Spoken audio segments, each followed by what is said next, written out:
Est-ce que tu connais Madame Toujours et Monsieur Jamais? Bienvenue dans cet épisode, dans ce 100e épisode de l'émission Se traiter en première classe. Aujourd'hui, on va parler du découragement et ironie du sort, comme on dit. Je réenregistre ce podcast pour la 3e fois. Donc, autant dire qu'on est en plein dans le vif du sujet concernant le découragement, mais surtout, comment persévérer finalement. Parce que quand on va comprendre les tenants, les aboutissants du découragement, quand on va répondre à cette question ensemble de pourquoi on a tendance à se décourager, bien sûr tout ça c'est que des hypothèses, eh bien on va percer aussi, ce faisant, je l'espère, le secret de la persévérance. Je trouve jamais de mari. Je dois toujours tout faire moi-même. Mes enfants ne m'écoutent et ne m'écouteront jamais. Je suis toujours en galère pour apprendre. C'est trop coûteux, je ne pourrai jamais m'expatrier. Tu vois que quand on parle, que ce soit du fait de trouver, chercher un conjoint, d'être en relation avec les autres, d'être dans l'éducation des enfants, dans un processus d'apprentissage ou quand tu es dans une réflexion, dans ta capacité à gérer les finances ou à faire de l'argent, eh bien on est toujours en train de dealer, si je peux dire ça comme ça, avec le découragement. Et dans ce podcast, on va voir comment on se positionne justement dans ces montagnes russes que constituent le Mont Blanc, l'Himalaya, les montagnes du pays que tu veux, des challenges du quotidien, des épreuves de la vie. On va commencer par analyser un petit peu ensemble d'où vient le découragement. Alors, je pense que je vais partir sur 3 types d'explications, 3 types d'hypothèses, encore une fois. Des facteurs qui peuvent être personnels, des facteurs qui peuvent être sociaux et des facteurs qui peuvent être culturels. Quand je parle de la culture, je parle de la culture familiale, de la culture sociétale, etc. Une première hypothèse qu'on peut faire, c'est que qu'est-ce qui fait qu'à un moment donné, on éprouve du découragement? D'où peut venir le découragement? Le découragement peut venir d'un manque de soutien ressenti, perçu, que ce soit de la part de la famille, des amis, des collègues, des sœurs, etc. Et le fait de percevoir, de se dire qu'on manque de soutien, ça peut rendre les défis, qu'ils soient personnels, religieux, professionnels, etc., plus difficiles à surmonter. Parce que ce sentiment, si je peux dire ça comme ça, parce qu'on reste des êtres humains, des femmes, le sentiment, l'impression d'être soutenu, ça impacte au niveau émotionnel et puis pratique, on va pas se mentir, et ça aide en fait à maintenir cette motivation, à alimenter cette résilience. Donc quand tu as l'impression que tu n'as pas tout ça, ça peut participer du fait que tu te sens découragé. Également, je pense que beaucoup de personnes, et là en l'occurrence les femmes, on peut avoir tendance à douter de nos capacités à faire des choses et notre valeur personnelle. Et ce manque d'estime de soi, ce déséquilibre en fait de l'estime de soi, de la confiance, ça peut être accentué, exacerbé par des choses qu'on a vécues, des expériences de rejet, de discrimination, d'abandon, d'échecs, des critiques. Et du coup, ça peut alimenter ce déséquilibre dans la confiance, dans l'estime de soi. Et du coup, ça peut faire que les obstacles du quotidien, les épreuves, les challenges du quotidien vont nous sembler beaucoup plus décourageants, beaucoup plus insurmontables. Et dans la même veine, et je vous ai déjà fait un podcast sur la question de la charge mentale, notre perception de ce qu'on a à faire légitimement dans le quotidien, de cette charge mentale qui est aussi une charge émotionnelle, eh bien si on l'aperçoit comme quelque chose d'énorme, bien sûr, d'insurmontable toujours, qu'on a ce sentiment en fait de se sentir impuissante par rapport à toute cette charge, eh bien ça peut alimenter encore une fois cette émotion, ce mécanisme du découragement. Et puis, je pense qu'il y a quelque chose qu'on a tendance à pas assez faire peser dans la balance, si je puis dire, c'est notre potentiel épuisement physique, psychique, psychologique, émotionnel. Nous, les femmes, on est beaucoup de personnes à être dans le multitâche, à être sur tous les fronts, à jongler avec beaucoup de casquettes, beaucoup de responsabilités.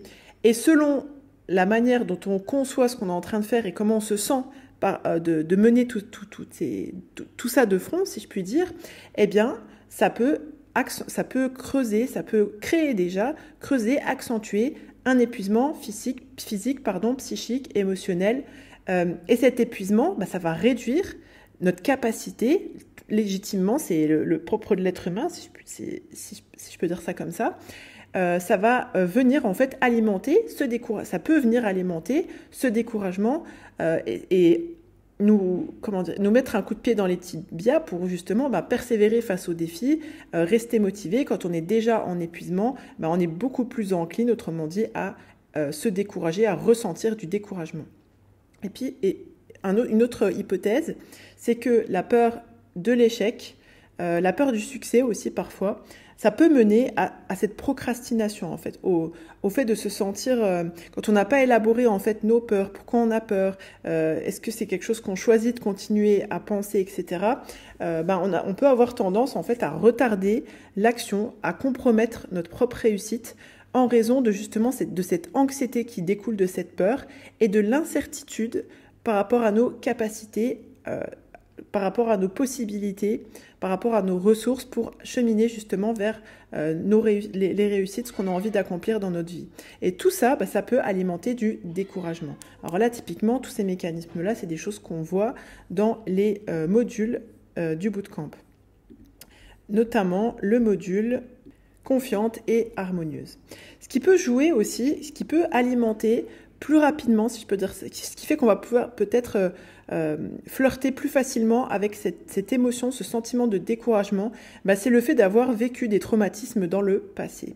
Que ce soit des événements traumatiques de l'ordre de l'émotionnel, du physique, du psychologique, ça a un impact durable sur nos leviers, ce que j'appelle les leviers motivationnels, sur notre confiance, sur notre optimisme. Et comme on n'arrive pas à mettre en place tout ça émotionnellement parlant, on va être plus encline à se tourner, c'est pas un choix, c'est quelque chose qu'on subit bien sûr, vers le découragement.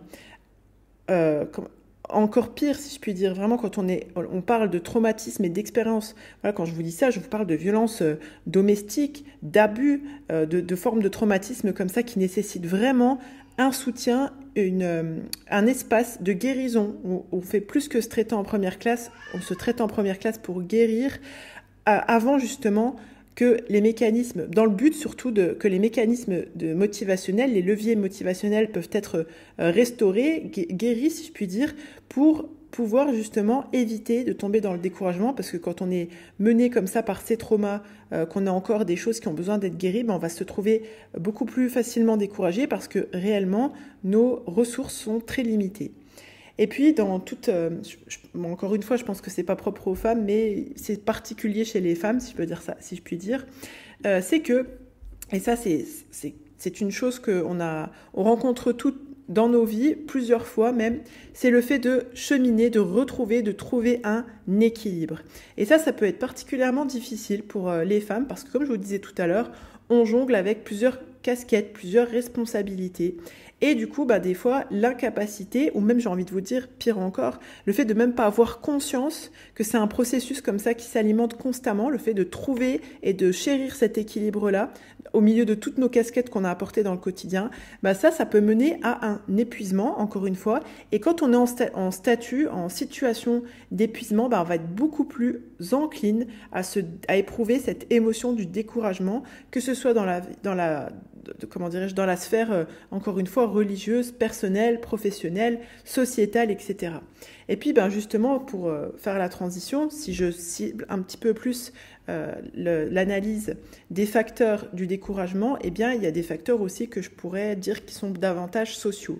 C'est-à-dire que les attentes, les stéréotypes qui sont imposés, qui sont véhiculés par la société, parce que des fois, c'est des choses qui sont véhiculées, mais qu'on récupère et qu'on s'impose à nous-mêmes sans que ce soit forcément forcé, si je peux dire ça comme ça. Dans tous les cas, ça peut être hyper pesant. C'est clair que nous, les femmes, on est attendues, on s'attend nous-mêmes, et on attend encore des autres, malheureusement, de remplir plusieurs rôles simultanément, de manière parfaite.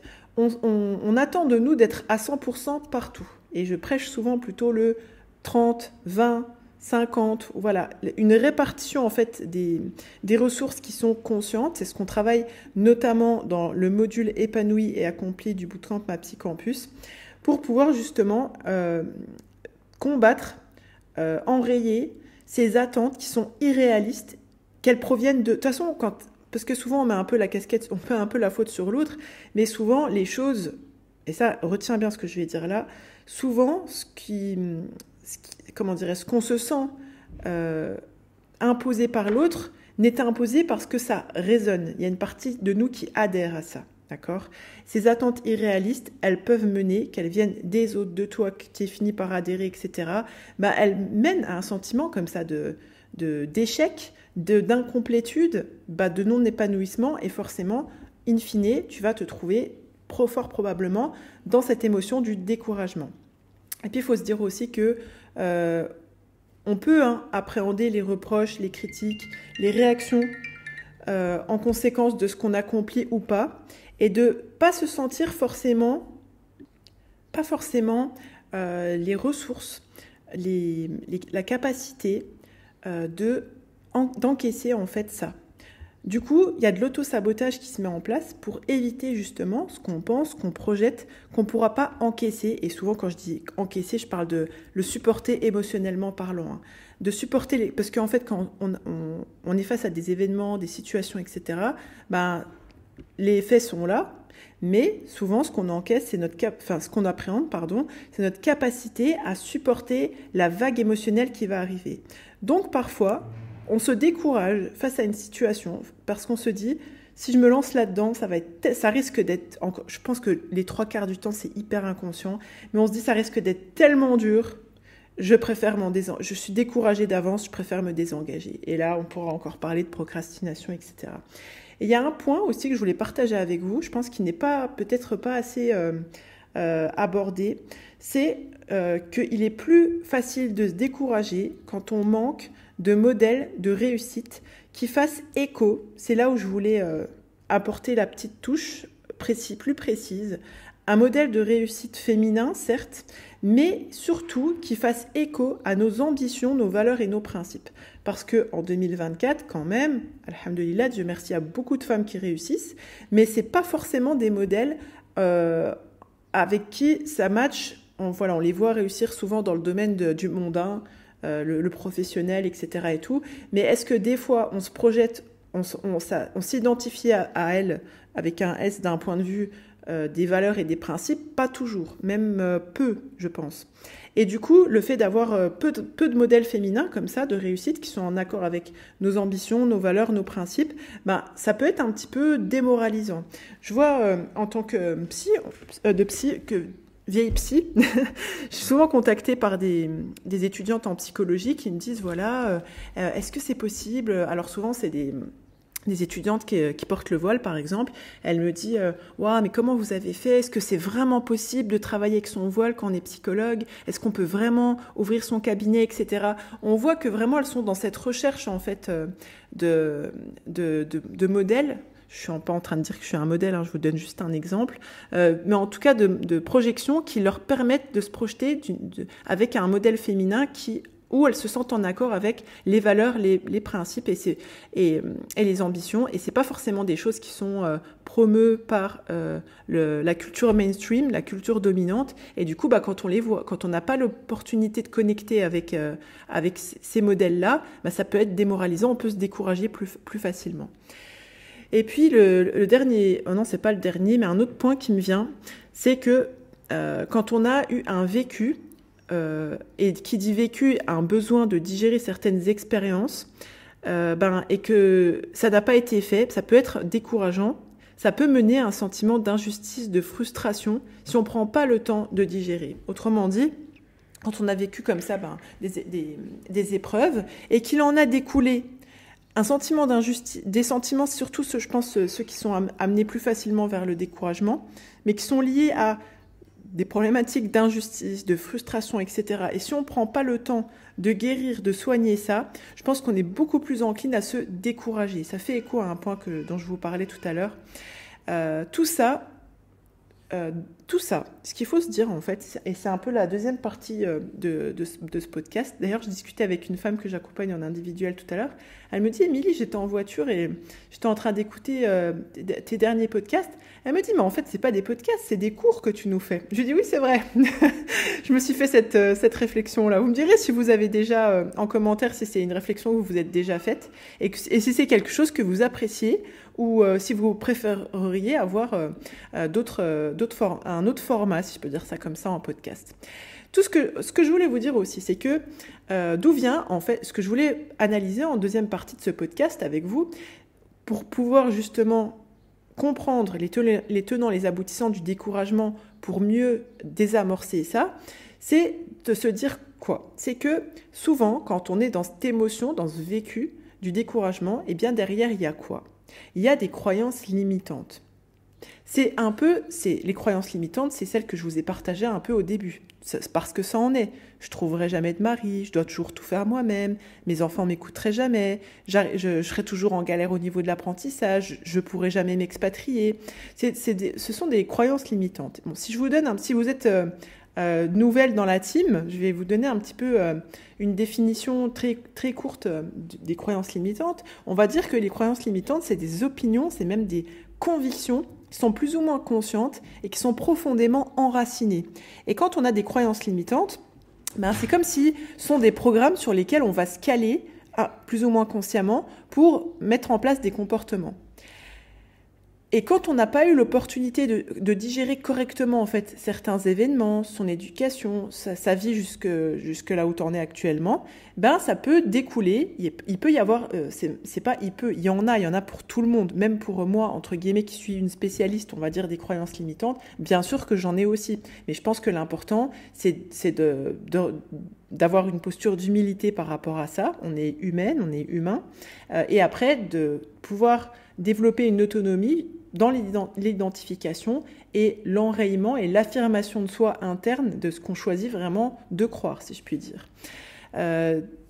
Donc, ce que je voulais vous expliquer ici, c'est que ces croyances limitantes, donc ces opinions, ces convictions fortes qu'on a héritées de la famille, l'éducation, la société, etc. Ça, c'est donc profondément enraciné en nous. C'est comme des programmes internes, j'en ai parlé plein de fois dans les podcasts. Et souvent, chez les femmes, il y a des croyances limitantes qui participent largement, donc des programmes comme ça, des disquettes, je vous en ai parlé aussi dans un autre podcast, qui participent du découragement. Du genre, je suis pas assez compétente, je dois être parfaite pour être reconnue, aimée, respectée et ne pas blesser les autres. Je mérite pas de bien. Je veux pas être une femme bien et avoir une vie de famille remplie, être une apprenante, se limiter en fait soi-même dans je veux pas ci et ça, je peux pas tout avoir, même si on peut pas tout avoir, mais vous avez compris l'idée. Le fait de croire que les autres sont meilleurs que toi, le fait de penser que tu dois faire plaisir à tout le monde pour prouver ta valeur, pour légitimer ton existence, le fait de penser et même d'adhérer, c'est quelque chose que j'entends souvent, je dois faire tout moi-même pour éviter de demander de l'aide. Toutes ces choses, en fait, d'ailleurs, quand tu penses ça, c'est fort probable que tu vas te surcharger de travail et que tu vas vite t'épuiser et qu'on va revenir à épuisement, découragement plus fréquent. Le fait de te penser aussi que tu n'as pas assez de temps, parce que c'est le vécu du temps, ça reste une perception du temps manqué qui empêche de prendre après, quand on a cette perception de j'ai jamais assez de temps et qu'on le répète tout le temps, forcément on va se décourager déjà, et puis on va être moins encline à structurer son temps, avoir une approche comme ça, à se réapproprier son temps. Et puis c'est clair que quand on a ces idées de c'est trop tard pour changer, quand on pense que c'est ça et qu'on est trop vieille pour entreprendre des choses, pour apprendre le Coran par exemple, ou changer de carrière professionnelle, ou se remarier, cette croyance, elle limite la vision des possibles et elle nous empêche en fait de nous saisir de nouvelles opportunités. Et là, on reste coincé encore une fois dans des situations qui ne nous satisfont pas et on se décourage à l'idée de tourner une page, si je peux dire ça comme ça. Il y a d'autres croyances aussi comme ça qui viennent du genre si j'échoue, si je me loupe, ça va prouver que je suis la pire des incapables, parce qu'encore une fois, il y a c'est une pire part de soi, une part de soi qui adhère à ça. Quand il y a une part de toi-même qui pense que tu es une incapable, tu vas venir appréhender que ça risque d'être confirmé par l'extérieur, ça risque de mettre en danger, etc. Et puis, il y a un petit truc aussi, il y en a une aussi dont je voulais vous parler brièvement, parce que réellement, d'ailleurs, si je vous dis, si je suis sincère avec vous, j'avais développé beaucoup plus les croyances limitantes dans le deuxième enregistrement du podcast que j'avais fait, mais je me suis dit que c'est peut-être quelque chose que je pourrais creuser de par ailleurs, ou je vous mettrai peut-être dans l'article, je vous développerai ça plutôt dans l'article du blog. Vous pouvez retrouver l'article correspondant de ce podcast sur le blog mapsyenlignecheznmoi.fr, donc mapsyenlignecheznmoi.fr/blog. Donc là, je vais développer un petit peu plus sur ces croyances limitantes qui peuvent alimenter le découragement. Mais dans le podcast, je voulais vous faire comprendre justement qu'est-ce qui participe du découragement. C'est ce qu'on se dit en fait. Et les croyances limitantes sont des convictions comme ça qui tournent en fond, si je peux dire ça comme ça, et qui impulse justement, qui participe de ce découragement-là.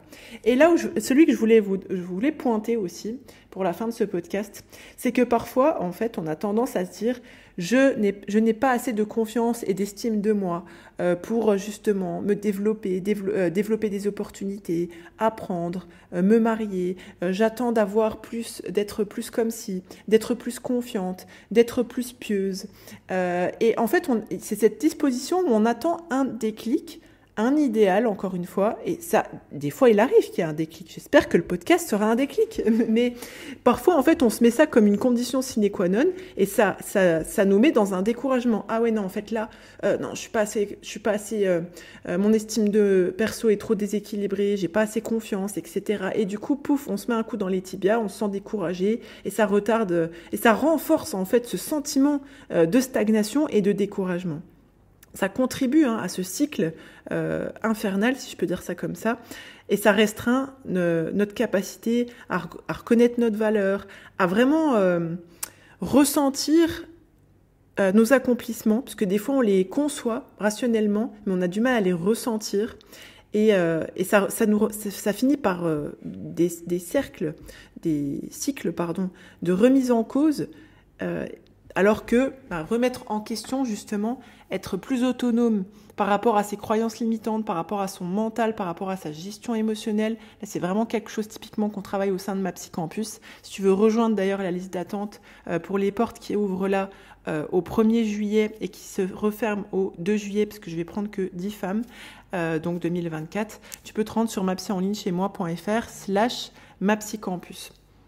Et puis si tu as loupé, si je peux dire ça comme ça, cette brève ouverture de porte, tu peux quand même te saisir du journal d'introspection que tu peux retrouver sur mapsyonlinechez-moi.fr/journal. C'est un outil de MAPSY Campus que à la base j'avais créé uniquement pour les bootcampeuses, mais j'avais décidé de le rendre accessible pour d'autres personnes. Donc tu peux le retrouver sur mapsyonlinechez-moi.fr/journal. Parce que quand tu as des outils comme ça pour te remettre en question, pour envoyer ton cerveau dans la bonne direction, d'une manière qui te profite et que tu sais comment justement identifier, transformer ces croyances limitantes en pétrole, en essence, j'allais dire, voilà, en énergie, où tu vas pouvoir cheminer de manière plus constructive, forcément ça aide à surmonter le découragement et ça aide à être autonome par rapport à la mise en œuvre ce dont je vous parlais tout à l'heure, des leviers motivationnels, des leviers de persévérance, et pour sûr que ce sont des leviers